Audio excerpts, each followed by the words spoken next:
बोलवलं का? थोडं महत्वाचंच होतं. सर एक मिनिट मी आत्ताच आले.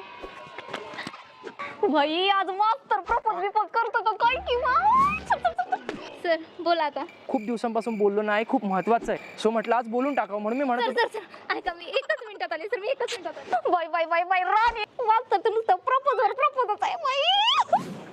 सर बोला आता. अगं राणे, तुला म्हणत होतो खूप महत्वाचं आहे, मी आज तुला बोलणार आहे. अगं बाई सर मी प्रिपेअर नाही या गोष्टीसाठी सर.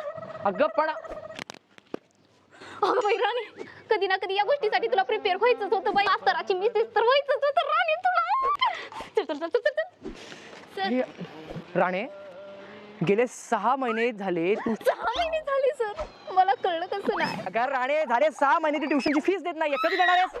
अगं तू एवढी ढ आहेस की तुझ्यासाठी मला 4-4 तास घालावं लागतात तरी सुद्धा तू ट्युशनची फीस देत नाही. अगं बाई मास्तर काय बघ मास्तर राणीचा आमचा अभ्यास कसा चाललाय. हिचा अभ्यासाचं काय घेऊन बसलाय तुम्ही? हिला 6 महिने झाली, ट्युशनची फीस का नाही दिली तुम्ही? अहो मी तर दिलते राणीकडे. काय राणी दिलेत का मास्तर?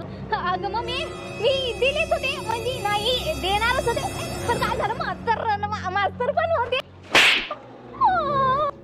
तू घरी आता बाबाकडून नाही ठेसायला लावलं आणि माझं बी नाव सावित्री नाही. अहो तेवढी फीस द्या माझी आणि काय तुडवायचं तुडवा हिला.